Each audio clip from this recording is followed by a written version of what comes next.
That's why it's so important to start before you're ready. Like done is better than perfect. Like just to begin to put stuff out there, because that was my learning curve. That was how I began to make a lot of bad stuff so I could actually get to the good stuff. This is Beyond Influential, with Brittany Crystal. Join Brittany as she chats with today's thought leaders about the power of influence, how it's developed, and how they get us to consume both on and offline. Here's your host, Brittany Crystal. Hey everyone, and welcome to this week's episode of Beyond Influential. My guest today is Sean Cannell. Sean is a YouTuber, international speaker, and social media video expert who helps entrepreneurs build their influence and income with online video. Sean's YouTube channels have over 700,000 subscribers, his videos have been viewed over 43 million times, and he has been featured in the 20 must-watch YouTube channels that will change your business by Forbes.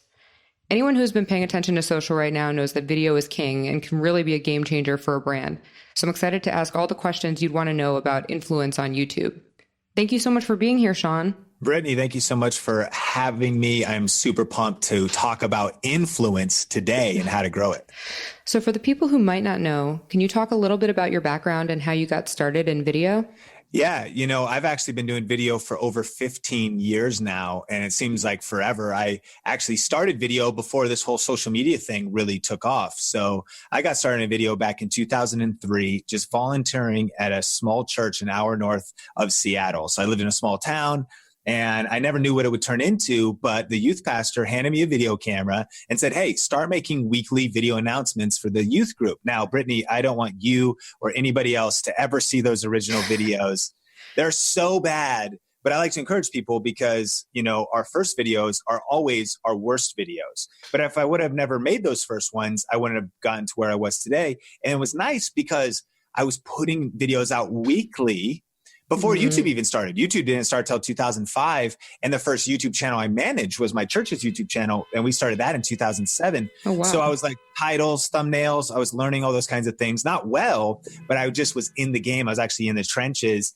And that's what, getting ahead a bit, I guess. But that's why it's so important to start before you're ready. Like done is better than perfect. Like just to begin to put stuff out there, because that was my learning curve. That was how I began to make a lot of bad stuff so I could actually get to the good stuff. And then by 2009, I launched a media business. And mostly what I was doing was helping others with video. So I was doing their YouTube optimization, some video SEO, search engine optimization, managing YouTube channels, social media management, even filming, doing client work. And then fast forward a few years, I started to kind of move into really helping people out of all those years of experience, working with some big influencers.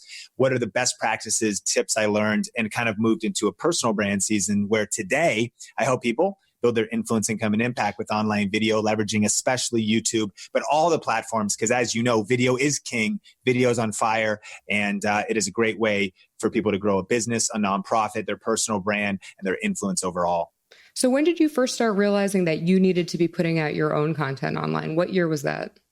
Well, luckily, I started pretty early because I started in 2010. Now, I love how you help people discover their unique niche, really find their white space. I didn't really have clarity on that yet, but what I was glad I did was I did start posting videos. So I started my current channel, Think Media, was actually like number 10 on my priority list back in 2010. I just figured I am doing video production. I'm getting cameras. I'm investing money in lighting. What if I just make a few videos, put those online, and also do affiliate marketing? Because I had learned about affiliate marketing, I thought, hey, I bought this camera. I could review it, put a link to it in the description, and make a little side income. But what was nice was that helped me grow my platform a little bit so that when I eventually made the entrepreneurial leap, if you will, it wasn't a blind leap. It wasn't a start from scratch leap. I didn't have a large audience, but at least I had been doing something. I've heard it said that when is the best time to start building your platform? And the answer is 5 years ago. When's the second best time to build your platform though? Well, today.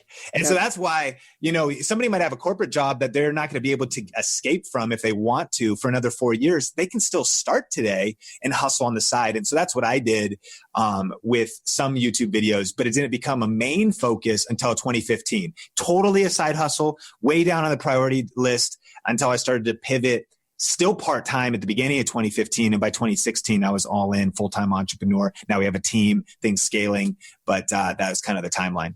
So was there a particular moment where you experienced huge growth, or was it slow and steady over time?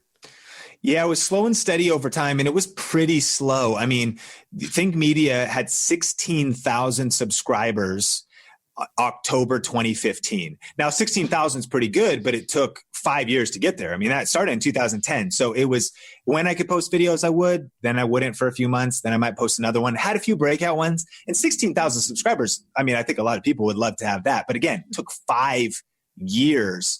But then in 2016, we grew 135,000 subscribers in 1 year. And today, Think Media is almost to 370,000 subscribers.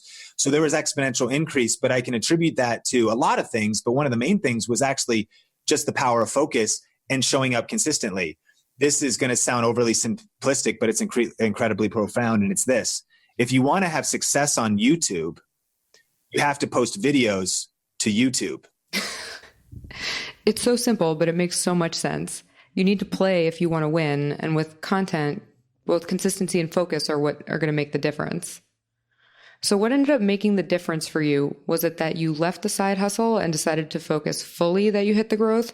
Or was it that you got into a rhythm and routine of knowing when to edit and post? Exactly. It was literally just doing it. Now, the key was, again, there's actually an ancient passage that says enthusiasm without knowledge is destructive. Like if you have a lot of zeal, a lot of passion, but you don't know what to do, you could just take a lot of effort and not get results. The thing was, I actually did know the strategies. I've been helping other people with them. I knew tactics, I knew strategies, but I wasn't implementing them myself. And so it was actually ending up doing it, but I doubled down. You know, when I got into October 2015, what ended up happening was I was actually playing the safe route as an entrepreneur. That entire year, we had 3 main clients. And so it was client work play.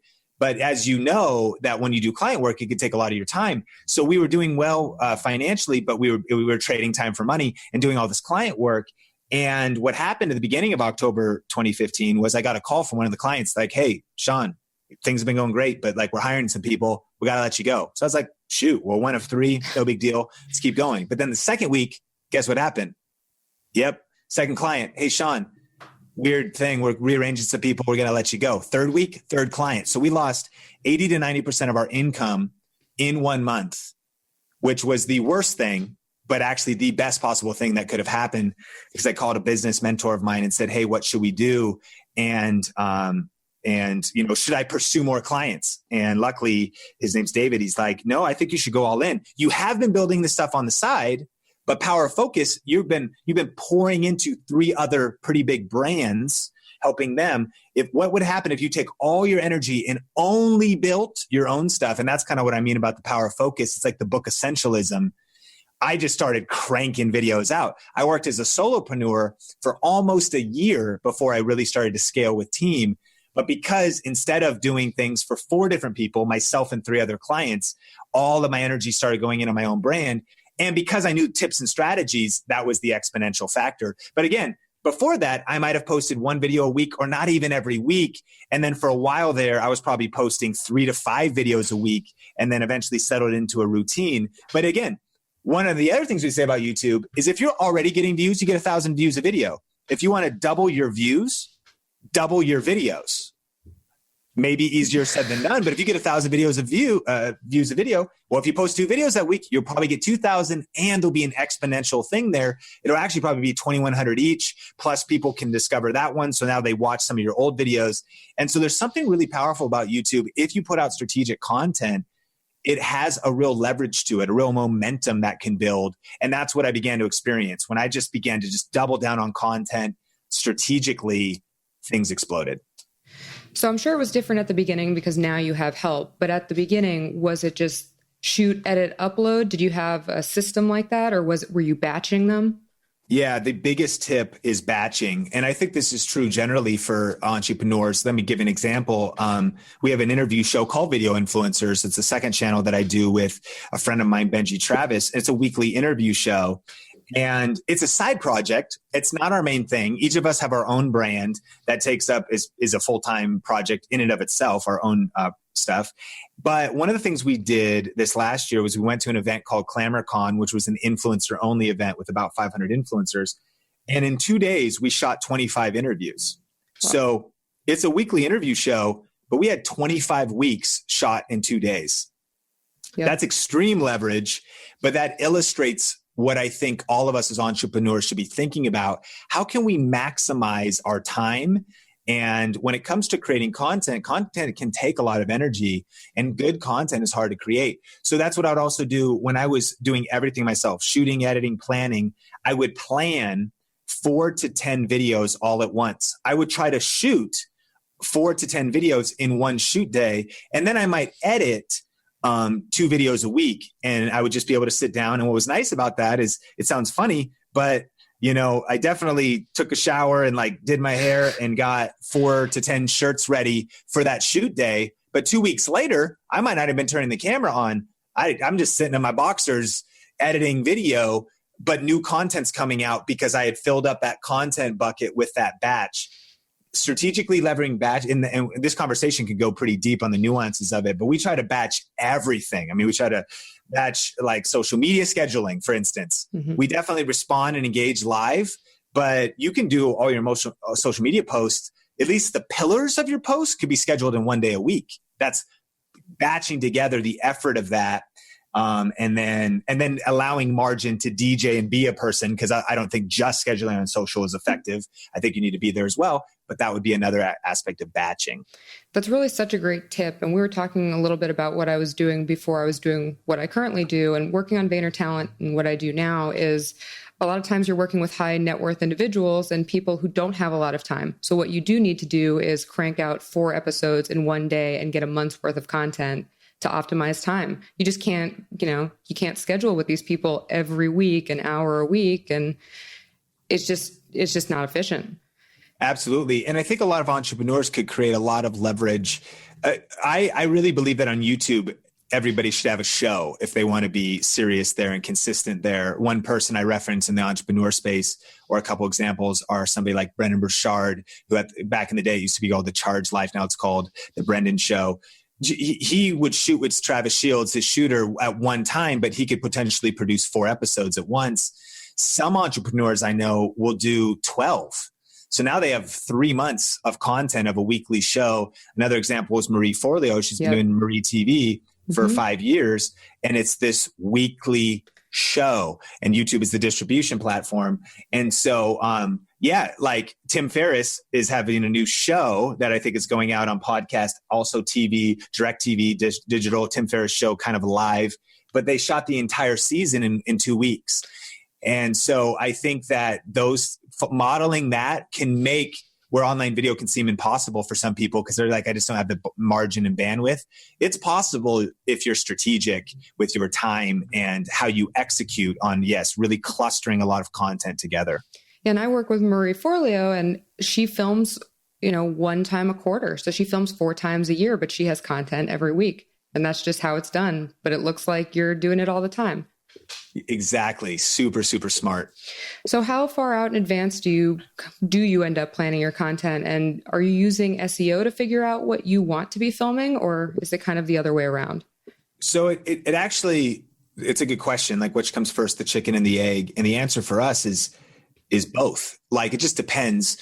So, I could give you a little bit of our calendar. At the beginning of 2018, we have CES, because we do cover tech, the best cameras and lighting and microphones for people to use to be creating content. So I call this in our business a content sprint, because we actually break our own rule, and we actually try to go daily. We hire a few other people with contractors. And so the point is, we might do 25 videos in 2 weeks, because it is a dense show with a lot of opportunity. It also gives us a big boost at the beginning of the year. But I recommend everybody have a content strategy, a napkin strategy. Everyone should have a content strategy and a content calendar, but I really think it should be able to fit on a napkin. And for us, Think Media, it's pretty simple. On the simplest level, what's your Instagram strategy? I hope to post 1 photo a day or 1 post a day that is 90% of content will be business and 10% will be lifestyle. That's it. Why we don't need 14 pages. We could and there's great plans, but if you just know that, the point is to grow my business. So it's going to be business related, or it's going to be 80% business, 10% humor, 10% lifestyle, whatever. And I want to hit it daily. There's the napkin. So for Think Media, we want 2 videos a week and 1 live stream a week. And then there's 3 times a year that we'll do content sprints. CES is a content sprint. I live here in Vegas. Tech show that happens here. NAB is a content sprint. They're similar. And then the holidays are actually a content sprint, because fourth quarter, affiliate marketing, a lot of brand deals, a lot of ad spend, a lot of sponsorships happen right now. So it's kind of like the rules are off. And this week, and these past couple of weeks, we are trying to post multiple videos. So it depends. And then it's also a balance between, we're doing a couple brand deals right now. We have one with Cannell. Well, so it's priority. I mean, if you're working with Cannell, we're also working with Amazon.com. Wow. That'll knock off any of our SEO strategies, because of course, not only do you want to deliver for that brand deal and that sponsorship, but that is top of mind and top priority. I've got a huge list of video ideas.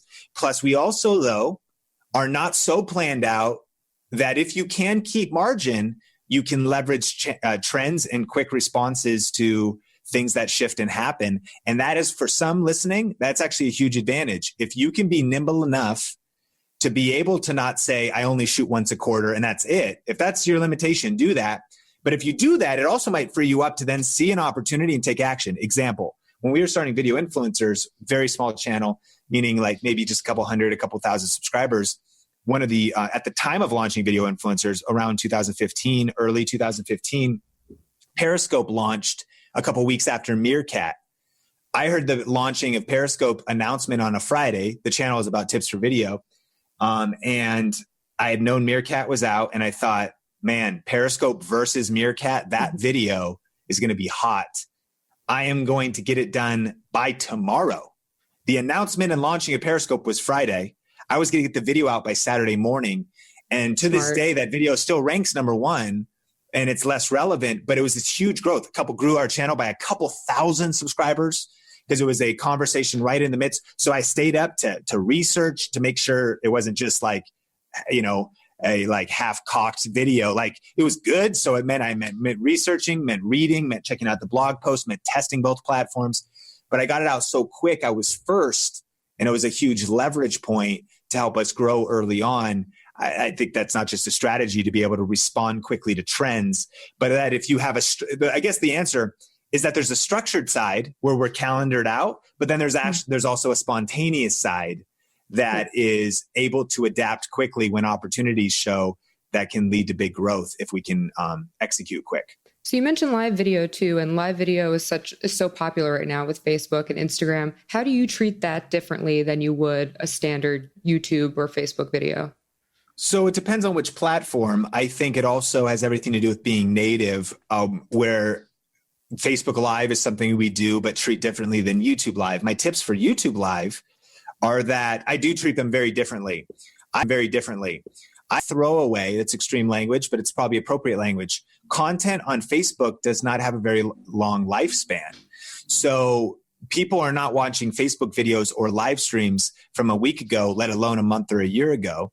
But Facebook is very much of the content's here and then it's gone. You have to keep producing new content.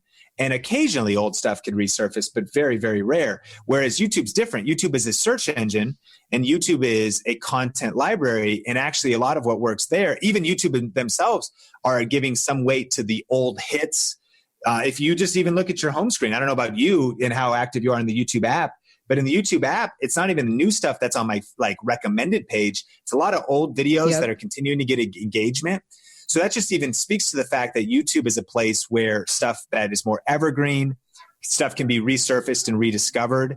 And so on YouTube, the biggest distinction is I don't spend a ton of time. I spend a lot of time, or strategically, I think about the replay value, and I spend a lot less. I also think about the length of the stream. I don't want to be as long. And here's how I'd intro a YouTube live.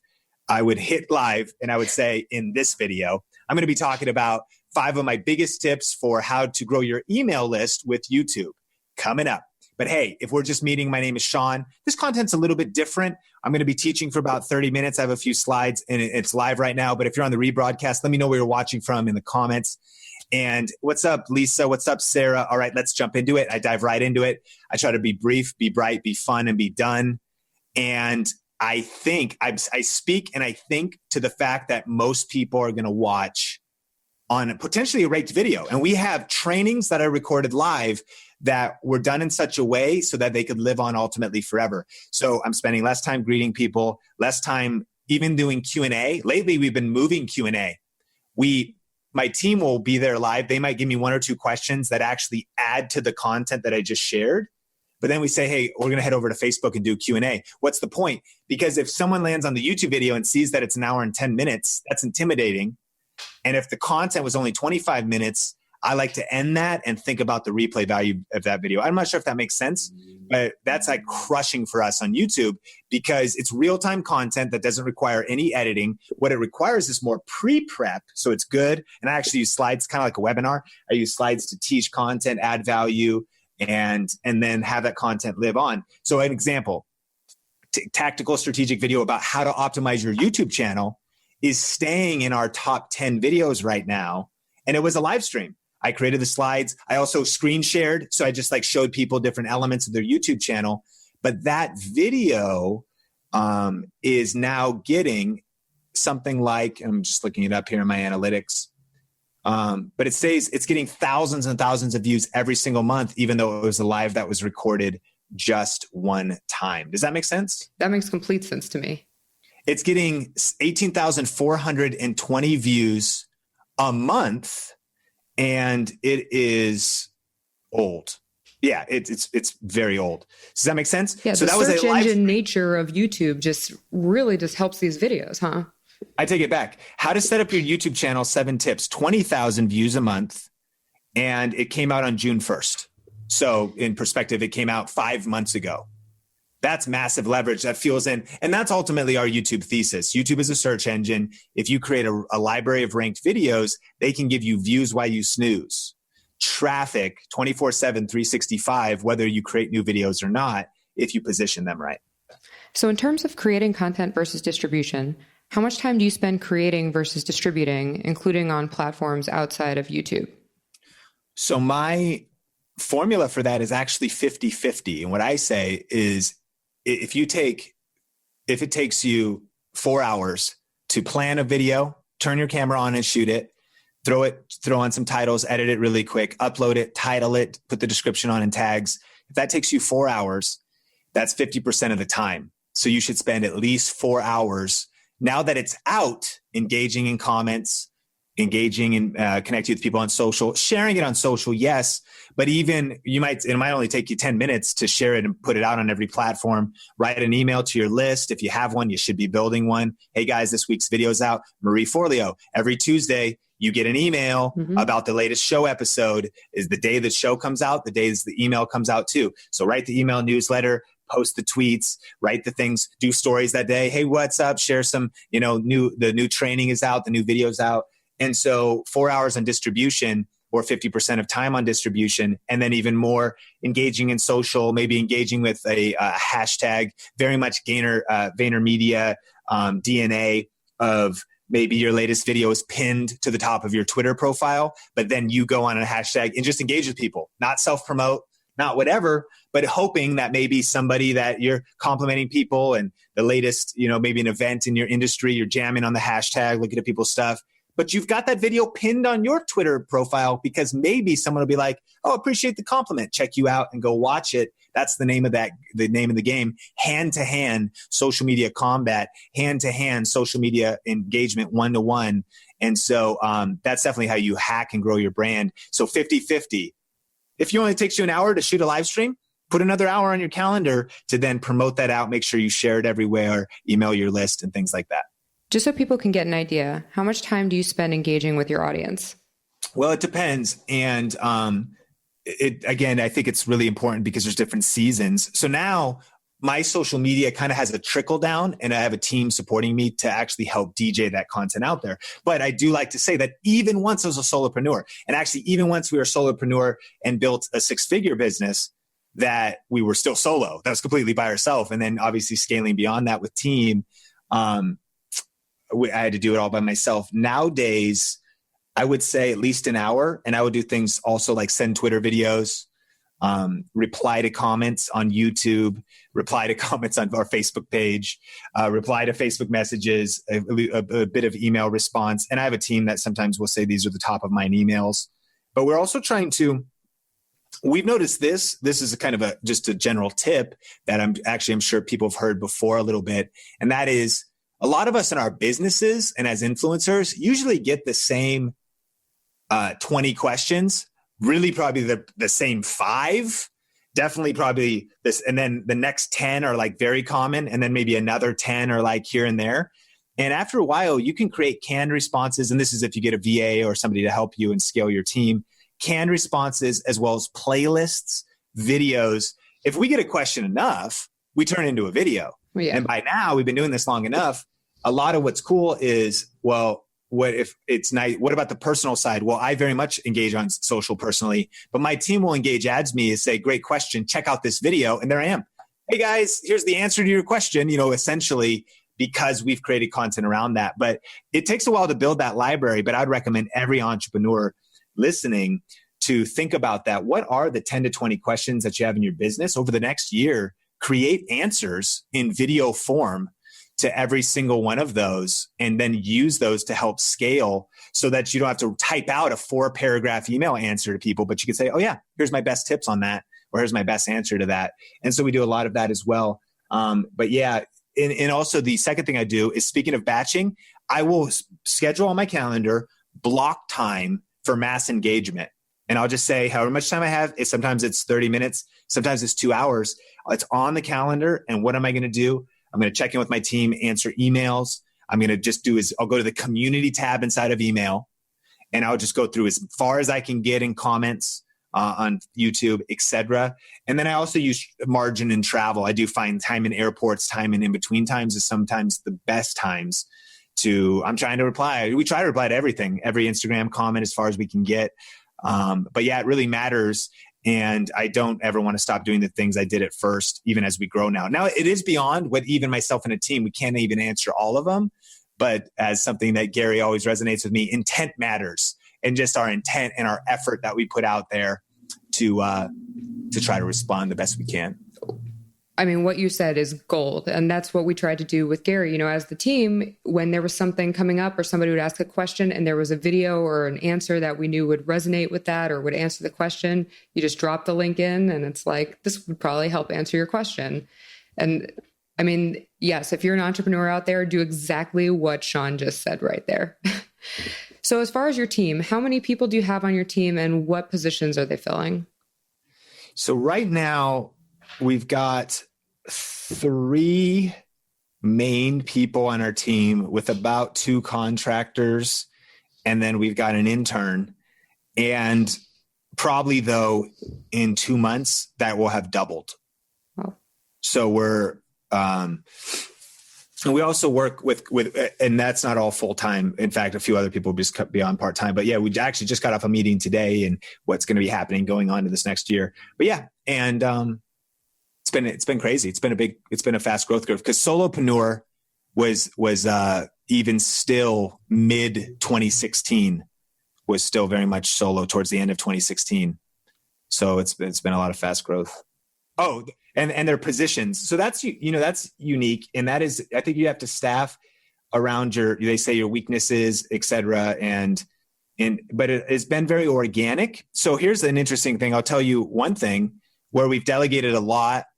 I've even delegated strengths. Video editing is one of my strongest skills, but it also takes a lot of time, and it takes me out of other aspects of the business. So now about 90% of the video editing. So I have a shooter editor that's huge for producing a ton of content. Lives right by me. His name's Omar, and he's doing about 90% of our content for Think Media. We also have video influencers entirely separate. Gabby's on our team. She's in Guadalajara, Mexico. That's been an organic relationship over the years. But so that's like pretty much full-time editor for most of that content. I still edit some social media, and some of it's art. I mean, you're a YouTuber, maybe 10 to 20% I still edit, or sometimes our show is programmed. It's like it has a format, whereas I can do micro content for social and I just do it quickly. I'll do it myself. Anyways, shooter editor, then kind of like social media, you'd almost be like your CMO, chief marketing officer, Heather, also kind of a project manager. And, but she does like our Facebook ads, and we're definitely a bootstrapping startup, multi-hat wearing team. And even myself. So one thing we don't have is a graphic designer, but I'm the designer. Every thumbnail, the websites, the graphics, just as me, like still. But I have that competency. And so maybe some entrepreneurs would even criticize that, but it's like, hey, whatever. Like there's always more things to delegate, but I think I can do it. So the other day I was thinking like, man, we don't have the right person for web design. But then I was like, dude, you can do it yourself. Like, and sometimes there's the tension of advice, like don't do what you could delegate. And it's like, well, I could get that done in a day. I'm just gonna put it on the calendar. And so we're in that hybrid space. Like we are doing now a multiple and high multiple six-figure business, I should say, six-figure business. But yeah, still in the trenches, wearing multiple hats and staffing around with different interns, contractors, people moving full-time. Customer service is a big one because we have our own products and services. So Jen does that. And then she also is kind of my like executive assistant. She takes all of our inbound brand deals, sponsorships. We have our meetings. She'll present those. Yes to this, no to that. Let's move the ball down the field. But what's funny is we're just figuring it out. I mean, I think we probably have a lot of tips and things we could help. But on the other side, I have no clue what we're doing ever. I'm always like, I don't know. We're just figuring it out. We're building a unique thing. I'm a personal brand YouTuber. And I never thought I would ever have a team. I thought I would just do this solo. So even moving into that, it's the E-myth. It's the entrepreneur myth and the entrepreneur dilemma, which is you are a technician, which is very much me. You're a technician that is actually, I'm not even wired as much entrepreneur. I think I'm a creative entrepreneur, but I'm not a McDonald's Ray Kroc, like what's the system? Because I'm right there in the middle of it. So you're trying to figure that out. And then you're trying to staff people around you to make it work. It's a unique thing. I'm trying to learn from mentors, but we're also definitely figuring it out as we go. And it's very interesting. So how did you find Omar? Because I think that people always think that you need to be in New York or LA if you want to really be a YouTuber or work in video. So the advantage there was that he actually, when I was working at a church as the marketing director, he worked there. So it's a huge advantage because I also I trained him a bit. He learned from me, which he also learned my DNA. He also eventually took over for me as I transitioned out of that role. And eventually it just fit. He moved into a new season and was kind of a contractor. And now we're moving into another dimension. But here's the tips. I think meetup.com is something that is heavily underutilized. Another guy who helped us on the journey was Jay. And Jay, another guy who helped us meet up, and he had seen our YouTube channel. And at first he volunteered because also we were still bootstrapping. So I'm solo. And he's like, hey, I've kind of seen a little bit of your YouTube channel. It's not as big as it was today. But he's like, I would love to kind of learn from you and help out. And he helped out at one of those shows. We talk about those content sprints. I could not do those without a team. He said, hey, I would love to come to this next show. Then he did an internship for free to learn. And then his internship created more content, and more content created more revenue. And out of more revenue, he then moved into a paid dimension. So meetup.com, looking at local video meetup groups, entrepreneur meetup groups, meeting people in your city, also students.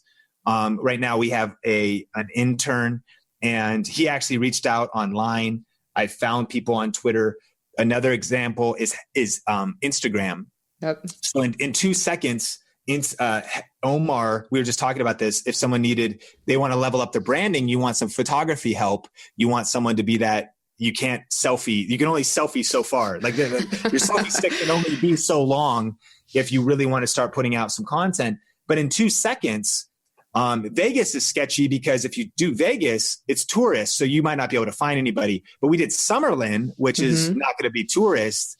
And he found a photographer who even said, I'm an aspiring photographer. This person's stuff was amazing.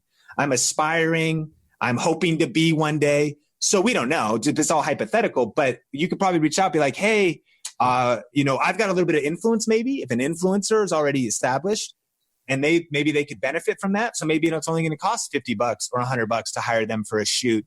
And maybe out of that shoot, you could get 30 pieces of content that you use over the next month. And so meetup.com, Instagram, definitely leveraging social media, LinkedIn. Craigslist even. Yeah, I think it's just the fear of doing it. And I think it's also that people think it's going to take work and that they might not get results in 3 hours. You might not. You probably won't. Like you might have a whole day where you go on Twitter and Instagram and LinkedIn and you find nobody. And you might go to 4 or 5 meetups where you don't meet Jay. But when you meet Jay at meetup number 6 and he's in a season of life where he kind of wants to build with you and there's some synergy there, and then you can intern with him for a while. And then as you grow, he can grow and get paid. Everyone's got to have that reality, but you got to just jump in the trenches and go through a few, you know what I mean? And because for all the people I've met at a meetup, and there's been other people like that. In fact, right now, some of the new interns that we're going to probably be working with, we met at a meetup, and we will probably quickly move them to a paid dimension. But then there's 5 or 6 meetups or conferences or events where nothing came out of it. But it wasn't nothing. You're just kind of always engaging with people and meeting people. You got to do the work ultimately at the end of the day. But I think if you do invest the time into those platforms and strategies, you could totally find people and it could change your business forever. Did you hear about WeWork acquiring meetup.com? I didn't. Well, I'm very interested to see how that changes it, because they're kind of building this whole community aspect. And I think that gives it even more like gravitas, if that's the right word. And maybe more people will start making connections that way. I think it'll bring it up. I totally agree. It's one of my favorite things. And there's a million, just getting out of your bubble, getting away from your computer, going and meeting with other entrepreneurs. But yeah, business meetups, entrepreneur meetups, videographer meetups. And what's so cool about the world we're living in today is that everyone has a portfolio. If they don't, well, you probably shouldn't work with them, or they should be working for free because they haven't like built a body of work yet. But how do you know if they're good? Well, look at their videos. Well, they don't have any videos. Well, then don't hire them, because like clearly, like if they don't have a YouTube channel, that's the new portfolio, man. If you're a video producer, like if they don't have, like, how do you know if they're good? What does their Instagram account look like? And if you're just like, hey, can I give you $50 to get me 10 photos that look like that? Like, make it extremely easily practical. Put that on paper. Like, your stuff's awesome. Can I meet you in Summerlin? And like, let's just do a little shoot. And here's a check. And now you've got this Dropbox folder full of photography to help build your brand. You know, like that's what's kind of cool about the world we're living in with social, is people's portfolios, at least it should be, is just out there. People's body of work is now being built online, which really makes it easy to research content creators. So what's been the hardest part for you about building your YouTube and your other social channels? Any huge mistakes that you've made along the way? I mean, huge mistakes. And on the one hand, I feel like it's all like kind of in God's timing, because I can look back and say, well, this could have been different. I mean, one thing that could have been different is mainly I should have gone all in sooner. I really should have. And look, I'm glad that the circumstances kicked me out of the proverbial nest in October 2015, as we discussed. But there may be somebody listening. It's the tension between, on the one hand, some people listening need to keep working on their day job while they have a dream job and work on that on the side, because they need to get it going with proof of concept. But then some others may be stuck in comfort. And I think that's where I was. I think that staying and not going all in on my personal brand was mainly like a lack of self-confidence, the full confidence to completely step out of there, a lack of the risk. And so a mistake, I think, is not doing that. If you know it's right and you sense it and you feel it, and your dimension with kids and maybe people depending on you and whatever, and it's right for you, you maybe need to take a jump. I talked to Nikki Phillippi, who's a friend and has big influence on YouTube. And she felt like when her husband was working, they were living at home with their parents when they were early married, but she saw this thing. She had, 0 on YouTube. Everyone starts with 0. But she's like, man, if I go all in right now and I do nothing else. And she started going to Starbucks. She was working 12 to 14-hour days, but 6 months later, it became a full-time reality. She saw the path. For some people, I would really want to encourage you, you maybe need to go all in. You need to jump in. Now, you maybe need to keep working the side hustle. So that would probably be mistake number 1, having a little bit more confidence and not like waiting for like some magical thing to happen, to just realize like this is both practical and risky, but you should step out. That would be a huge one. And I would also say, I think hiring sooner and reinvesting in your business sooner, although our business is like a year and a half. It's like 2 years old. And so I feel like we're doing it probably pretty soon because I've got a lot of personal, in fact, it's actually stunning. Another good friend of mine who's, I think, good at this stuff, he's great at it, is Benji Travis. And we're actually stunned. He's the co-founder of Video Influencers by how many YouTubers that are like making big money, big influence, and still like completely stressed and burnt out because they have not trusted people. They've said things like, I could never trust somebody else to edit your videos. Well, I mean, if you say that's the case, then that is the case, but that's actually not true. You could. It might be hard. Well, they're never going to have the same flavor and style as mine. Well, if you say they won't, then they won't. But honestly, like that's been disproven time and time again. You just have to kind of be thinking about it. And it's sometimes relationships that may take years to build.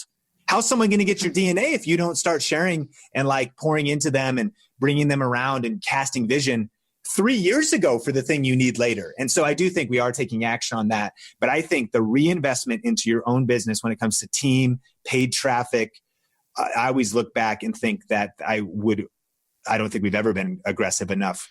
Like I said, we're about to double our team. That's pretty aggressive based on where we're at, but it probably isn't aggressive enough. So I don't know if that's a big mistake, but that would probably be what it is. And then the last thing kind of ties into number one, just I'm kind of passionate about these points is also, again, I was doing multiple things before going all in, client work plus YouTube plus other things.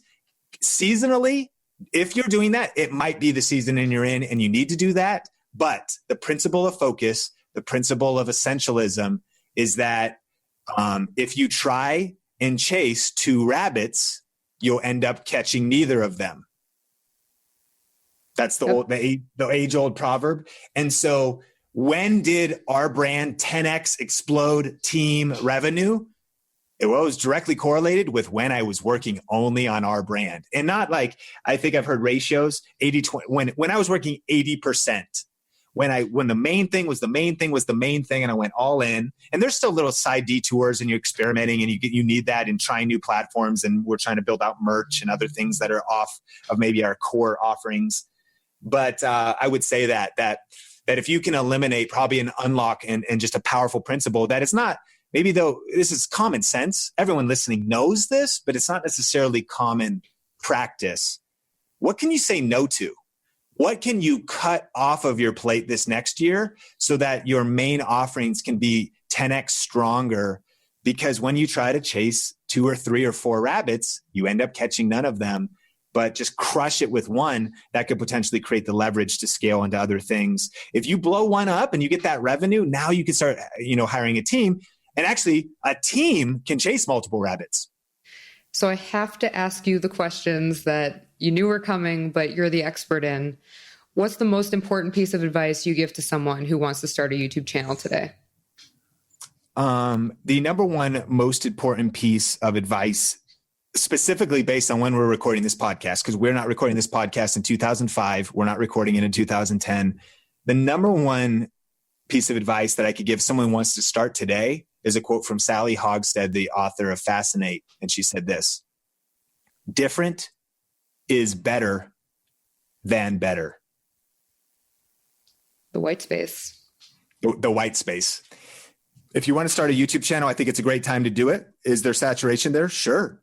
Is there competition? Of course. Was there competition when Starbucks started? Yeah. Were they the only coffee company? Nope. So it's fine if there's competition, but how are you different? And if you're not going to beat Starbucks at being Starbucks and at being the corporate, thousands of stores, systematized. So what do? You open up a hipster coffee shop that's pour over. Everyone's got tattoos, a waxed mustache, like AeroPress, the rarest beans. And you're the anti-Starbucks coffee shop. Well, why does that work?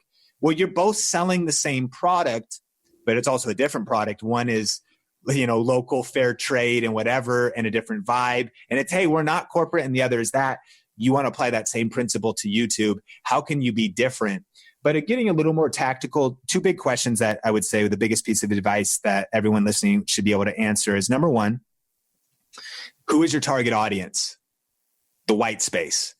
Who are you serving? And number two, what's your value proposition to that audience? So if you are saying my content is for everybody, well, great, you've already lost. Because if you try and reach everybody, you'll end up reaching nobody. But if you say that my channel is helping millennial single moms build side businesses in the e-commerce space, whoo, that was some niche right there. I'm helping millennial single moms build e-commerce businesses so they can make money on the side to support their families. That's great because you have a narrow audience. And then what's your value proposition? Well, you already said it. You're helping to build e-commerce businesses. So we post one video a week with tips, tactics, and tools of how to build e-commerce businesses on the sides, but you're speaking to that audience. And so that's definitely what I'd recommend.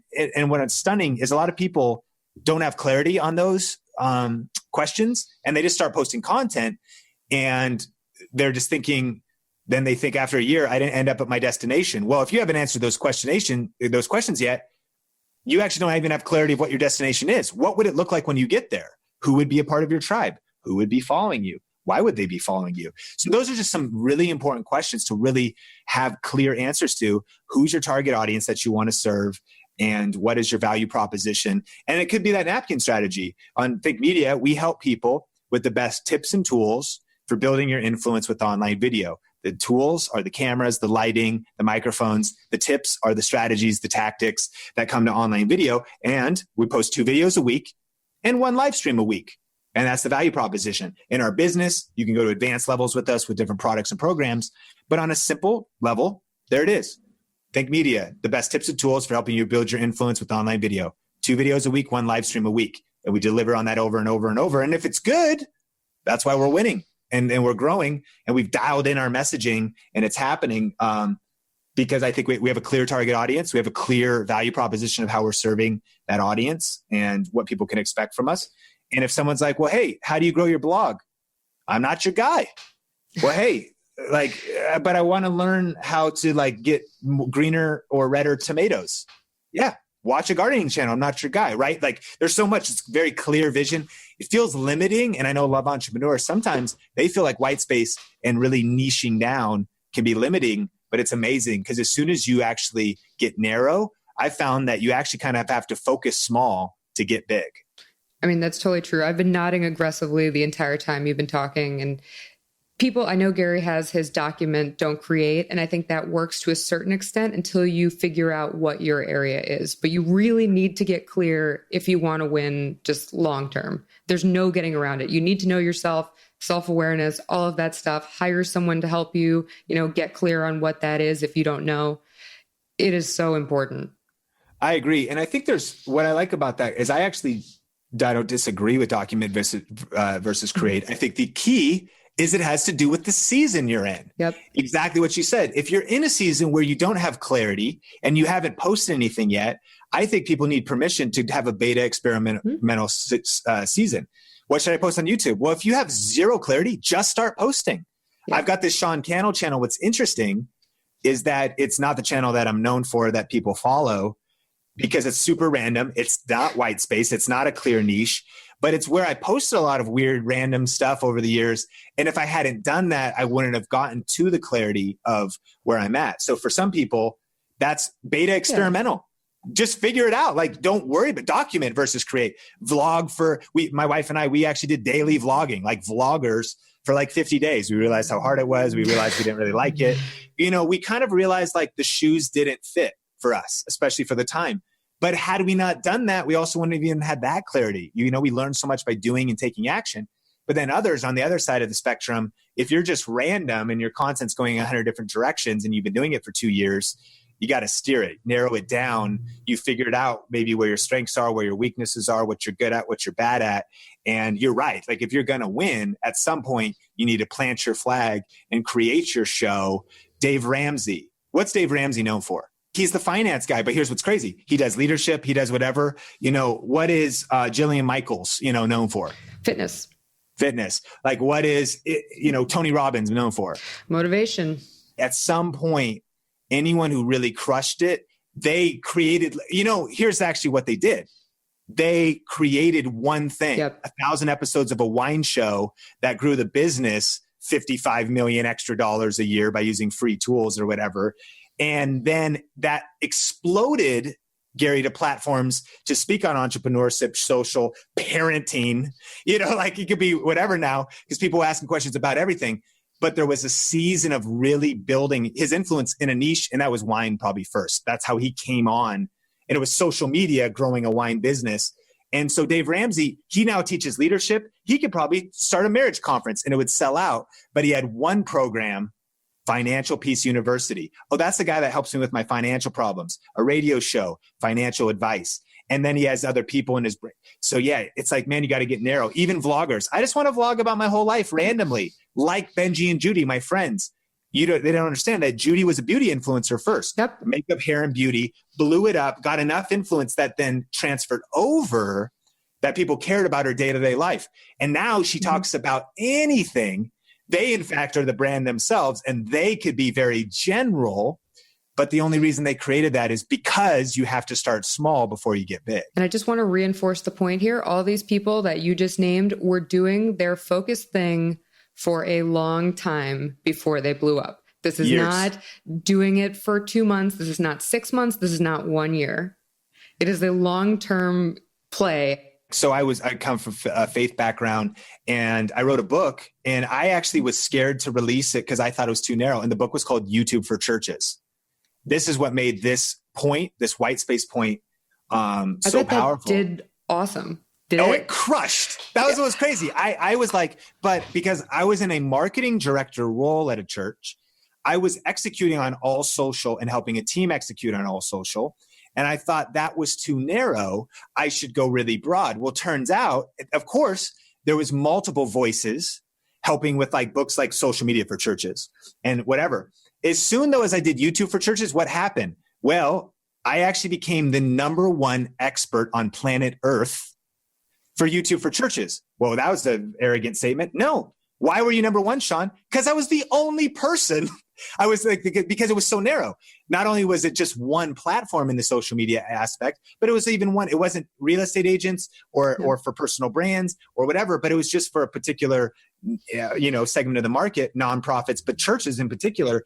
And all of a sudden, though, then even my personal brand made sense. Then they're like, "Oh, you're the YouTube guy, and and now it's just leveraged beyond that to be just the video guy." Well, man, I'm so narrow. Like, we do all kinds of social media in our business. We also do business. So we do, we could teach on business and all kind, whatever. But when we have narrow of, I help people build their influence with online video, this is such a huge thing. It was a journey to get there, brutal to get there, and hard, because I even think about some people's Twitter bios.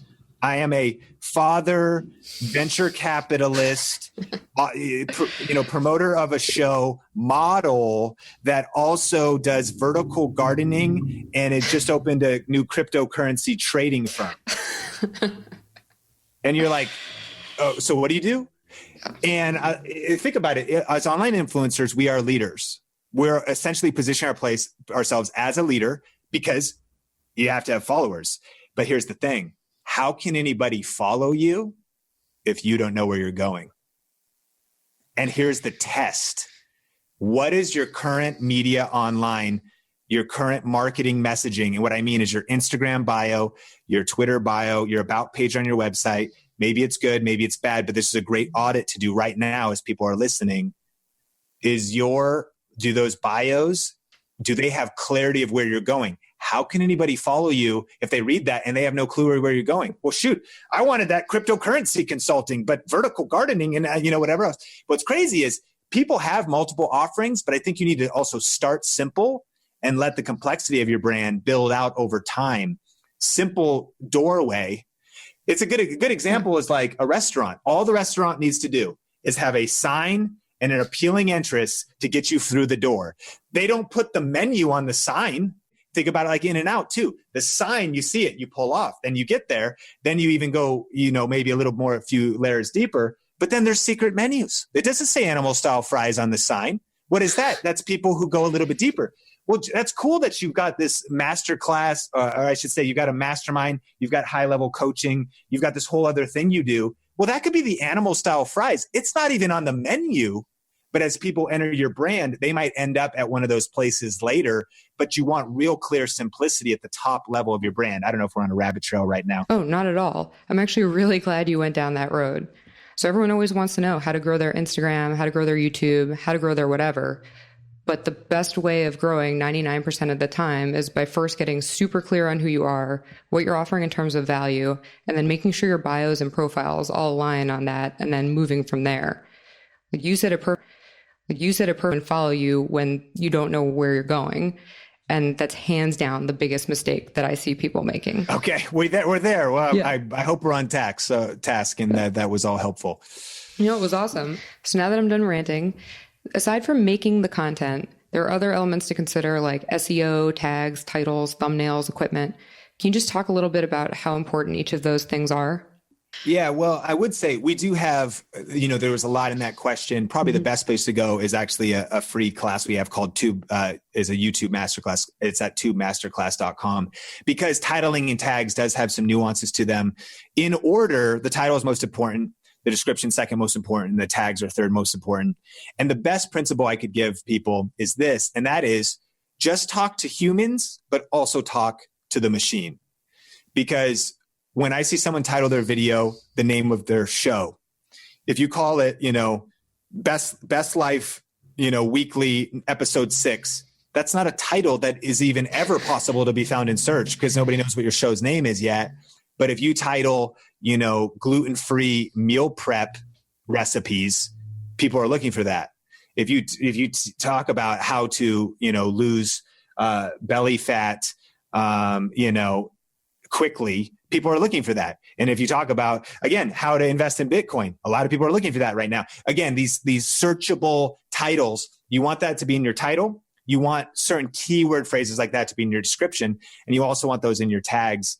But again, at tubemasterclass.com, there's a little bit deeper training on that. And you also mentioned about what equipment. It's funny because we teach on equipment, but I like to say this is always more important than production value. And too many people, they think the most important question when it comes to YouTube is, okay, I feel stuck though. What camera should I buy? That is not the most important question. The actual most important question is, what content are we going to create? Who's it for? And why is it valuable? Who's my target audience? Why is it valuable?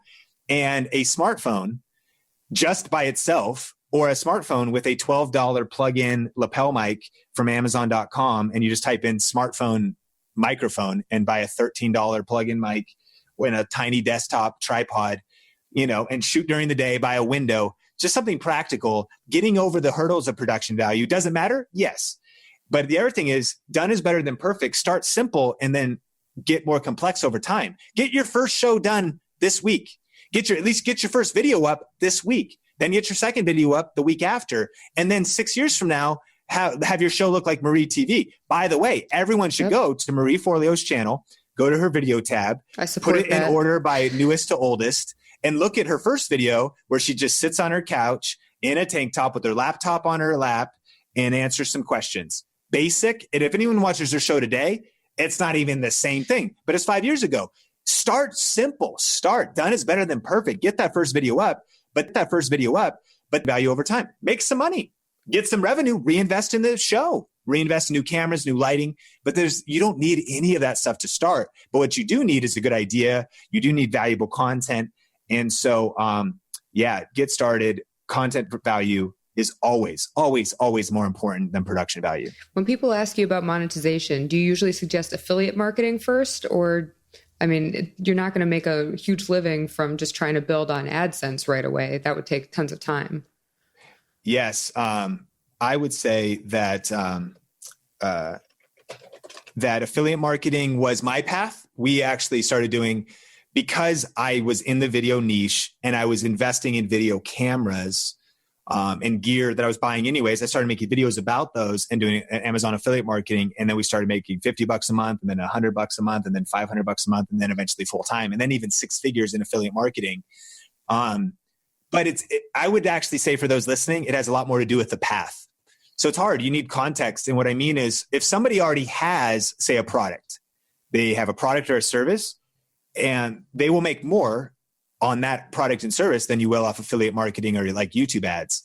If you don't have it yet, affiliate marketing is a great way to start, because it also is a great way to start if you don't have clarity, because you could just do random videos, but they could become highly lucrative.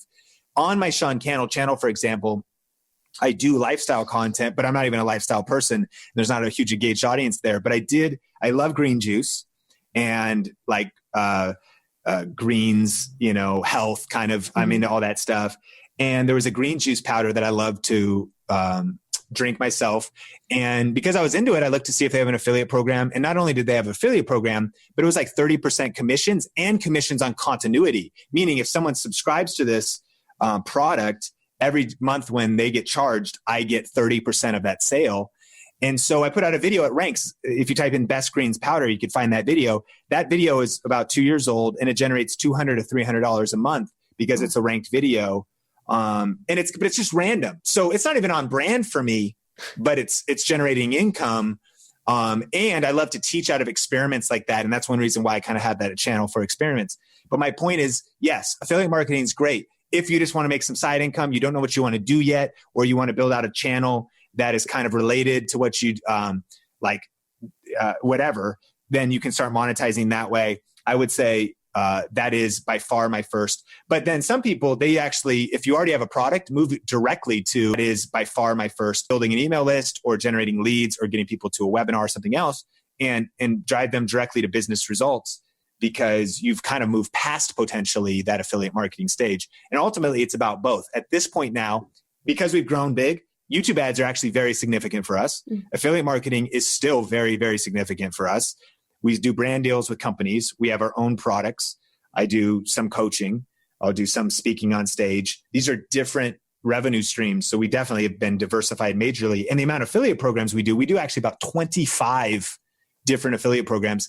5 of those are probably significant, and about 20 are like trickles, maybe $50 a month or $75 a month, and some are hundreds or even thousands. So maybe 50, depends. Is there a science behind playlists? Absolutely. Playlists are arguably the most underutilized by most creators. The reason why is because the machine loves them. Playlists are searchable. A video is searchable, so are playlists. So how you title your videos would be similar to how you title a playlist, like meal prep planning series. And then inside of that is a low carb one, is a vegetable only, whatever, and it all fits in a playlist.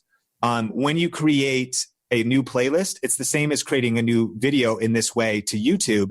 It creates a new content ID. Why does that matter? YouTube wants you to be consistent. The more consistent on YouTube you are, the more they see that you're a player, the more they say, yes, you're a contributor, you're pumping out content. Well, it's hard to make new videos. But if you make a new playlist, YouTube goes, oh, they just created a new piece of content. So creating a playlist even every week, that sounds crazy, but there's strategies behind that. Always clustering and categorizing your videos. When you include your own videos and playlists, you have a higher chance of showing up in your own suggested videos. Plus, you also hijack the way your video ends. Normally, when your video ends, YouTube may not recommend any of your videos. They just want to keep people on the platform. So if someone watches one of your videos at the end, a bunch of videos pop up, or the videos that are over on the side pop up. When you cluster your videos in a playlist and you share that playlist, the autoplay will be the next video in the playlist. And in analytics, you'll see our watch time is double in playlists than it is outside of playlists. We have about a 4-minute watch time across all of our videos average, and playlist is like 8.5 minutes. So there's a lot of, we probably can't go into all of it here, but just the answer is yes. Strategically using playlists has a lot of upsides. And do you put money behind ads on YouTube, kind of like you would on Facebook, or is it all organic for you? So we've learned a couple things lately that YouTube ads just for growth and brand growth are not a high ROI, meaning just trying to get views and traffic. And I've heard this from other people, because Seth Godin said it best when he really started to help us all with permission marketing and understanding that we do not want to, and nobody ever wants to be pushed on, like, hey, let me interrupt your day to sell you something. And I know you were doing something, but hey, look at me, come watch my stuff. That's interruption. Whereas permission marketing is like someone choosing to subscribe, discovering you and then choosing if they know, like, and trust you and becoming. And so the paid ad aspect, we haven't seen much results there. However, what paid ads work, and this is what we recommend even on Facebook too. So there is some dollars we allocate though, just for pure exposure, meaning we just want to meet new people. Maybe they'll like us. Maybe they'll get a chance to know us, potentially like us, and potentially trust us and be a part of how we help people in our community and our programs, or maybe they won't. And that's a brand investment that we don't expect ROI. It's similar to putting up a billboard. You put up a billboard hoping a couple people discovering you, but hundreds drive by. And but we don't put a ton into that because it's just, we're always testing that effectiveness. The converse thing is, because of modern marketing and paid traffic, you can track paid ads if they're profitable, if you have something to sell. And that's what we'd recommend. If you sell a physical product, you sell a service, you sell coaching, you sell a live event, with pixels, with tracking, with conversion pixels, you can know that if you put in $1, you make $1.50, and then you just scale that to the moon. And so again, on YouTube ads, where we're not going to really be investing much in brand and awareness, just in a few unique cases, when we track something that leads to a product, we can just know if we spend $500 and one of two things, make $500 back, that's still a win because we essentially met new people for free. Or if we can put in $500 and make $750 or $1,000, then you put in $1 and make out too. So where most people, I encourage them when they should go into paid traffic is when they can be ROI positive for that investment in paid traffic. That's great advice.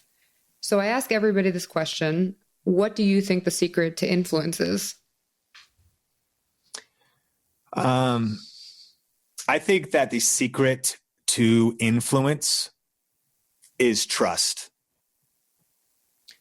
That is my exact answer too. More so even than authenticity. There's so many elements that go into influence for me personally, but I think trust is number one. So I completely agree with you. I've never been asked that question. And so that's pretty cool. That's the synergy. We're on the Influential podcast. You have video influencers on here. I think that's it. I mean, it really is like, you can't have influence if you don't have trust. You're never going to make a sale if you don't have trust. Like, you don't buy stuff, you can't have a strong relationship with somebody else if you don't have trust. And you're also not going to have influence in that relationship with somebody else if you don't have trust. It is everything. Yeah.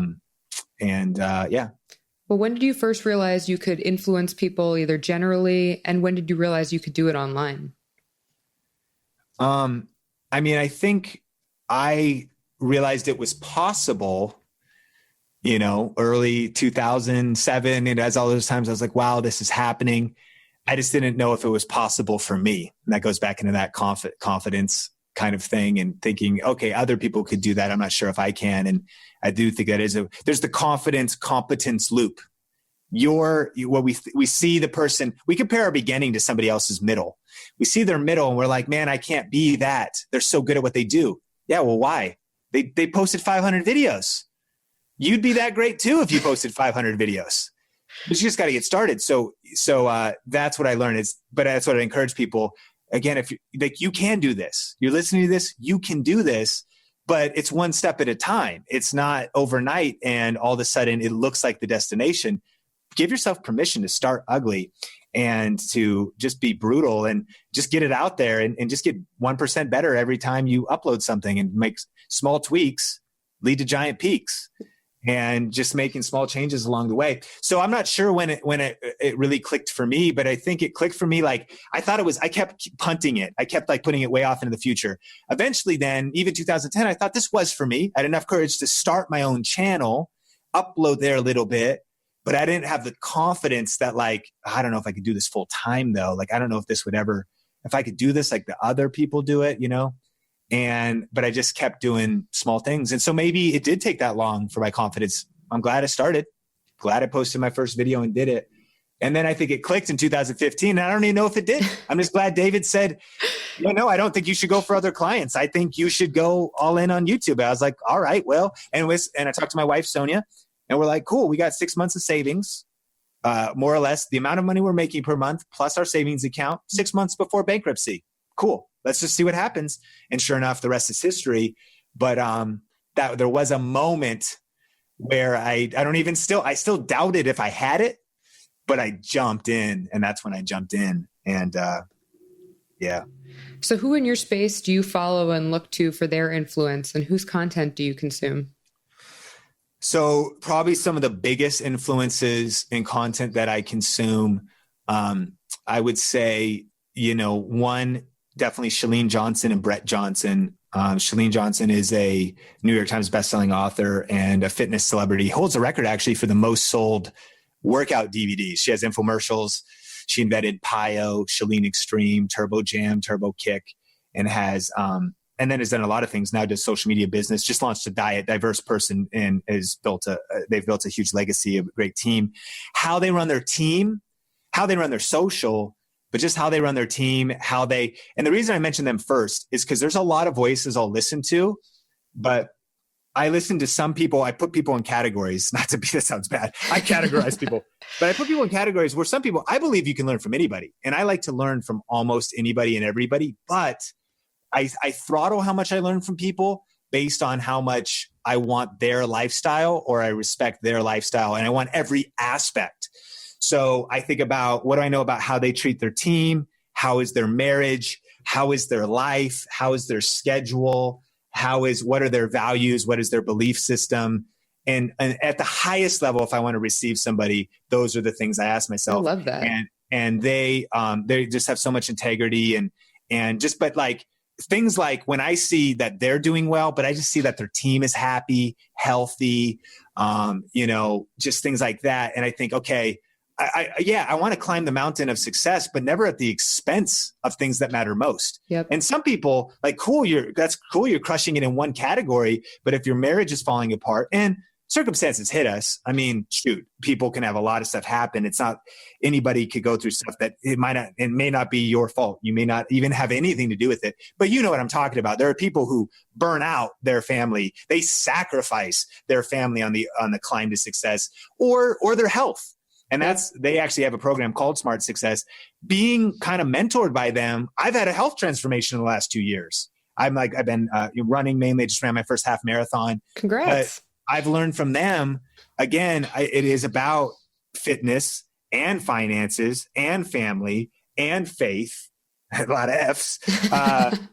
And so they're definitely one. Gary is definitely one, Gary Vaynerchuk. I mean, I read Crush It! In 2009. It very much helped shape where I am today, and kind of was a kick in the pants to even be where I am today. Thankful for his content. Brendan Burchard is another one. He teaches high performance too. So he's actually one person I look to for leadership, even influence, but also high performance, just maximizing your energy, your mindset, your psychology, your physiology, your productivity, the people in your life, your relationship. Anyways, a couple of those. And then those are the big ones. You drop so much knowledge. I do have one final question. Just on Instagram, I noticed that videos usually don't perform as well. And I noticed that you post fewer videos, you post more like lifestyle photo content. Have you noticed that, or what's going on right now, in your opinion, on Instagram? Two things. I think one, it's predicated on the content, meaning also too, just because it performed well on Facebook or YouTube, it might not be optimized for Instagram. So sometimes if it wasn't meant for there, but it's still, it's all right, then I just accept the underperforming nature of it. Two, a lot of times they'll have very low, much lower likes, but videos will get, more views, and the people who do like it, there's more depth there. So I agree with you. And where video, I just accept that fact, but I am noticing that same thing as well. I don't know if that was a good answer. No, I think it's interesting because Facebook, put such a premium on bumping up video, especially kind of shorter videos. So I kind of thought the algorithm would be more favorable toward it on Instagram, but it's not there yet. You're right. It is not there yet as much. And so always experimenting. But again, one of the biggest things that I actually love about that question too, is that even on social, like we always want the numbers, right? Oh, my video got 10,000 views. Well, yeah, maybe, But no, it didn't. I mean, and so it got 10,000 views. So 10,000 people watched all 12 minutes with no distractions, a notebook in a dark room with VR goggles, completely focused only on this video. It's like, no, they watched 10 seconds before their kid came over and like knocked their coffee over. And then they had to clean that. You know what I mean? And like people are so distracted. So I do like to think about depth. And that's one thing is that also always be serving to people. I think, and I'm guilty of this. That's kind of why I'm saying it. Sometimes all we want is like the biggest vanity metric as opposed to where you can put out video. Yeah, it gets less, but what about like the diehard fans, the 10 people that watch the whole thing because it moved a business result or whatever? Because if they watch all 60 seconds and you maybe take people on a journey to another place, then it's about those 10 people. That's what I'm more interested in. And to put it in the words of Gary Vaynerchuk, it's width and depth. And so it is about the 10,000 views. Yes. And that is great. And even just the exposure to 1 second for 10,000 people is exciting. But then it's also about like the only 300 of those 10,000 that watched every second that want to go to the next level with you. And I think there's so much opportunity for people listening to take advantage of, to be thinking more about those 300 and serving them at the highest level, helping them at the highest level, and worrying less about the masses and more about the people that you can impact at the greatest level. I mean, that's like the 1,000 true fans theory. I'm assuming you're a Tim Ferriss fan and have heard that before. 100%. I mean, it's just so hard with I think Instagram specifically brings out the vanity in people. And I think that platform just gets you caught up. So going to be testing video out more there. Yes. Love it. So I really appreciate all your time. What's next for you and where can people find you? So we are, next up is a lot more content in 2018, all year long. Think Media. If people want to find the best tips and tools, a lot of the tools, if you are curious, how can I get a cheap lighting kit? One of my favorite lighting kits that will revolutionize your videos right now is $75. Two soft boxes you can bring into a home office or your office. It looks incredible. $75. You don't have to spend a lot of money to get a big impact in the production value of your videos or just your smartphone. Lighting is a good way to help. But for instance, those kind of things, just type in Think Media on YouTube and you'll find a library of those videos. Video influencers, just type in video influencers, and we do a weekly interview show with different individuals, whether entrepreneurs or YouTubers, on that channel. And those are the two main channels. And then, if people do want to check out that masterclass, tubemasterclass.com, TUBE, that goes into tagging, titles, how do you strategically promote videos, and things there's no way we could have covered it on the podcast because it's actually visual. So like screen sharing, showing you tactics of how to do it. tubemasterclass.com. Those are the best places. And then I'm on Sean Cannell on social media, SeanCannell. I love Twitter because it's such a great way to just kind of chat with people. And if people have questions or anything, we'd always love to help. And so Sean Cannell on social media. Thank you for listening to Beyond Influential. If you found value in this week's episode, please rate and subscribe on iTunes. I'd love to know who you find influential. You can let me know on Twitter, Instagram, and LinkedIn at Brittany Crystal, KRYSTLE, or visit my website, brittanycrystal.com. Beyond Influential.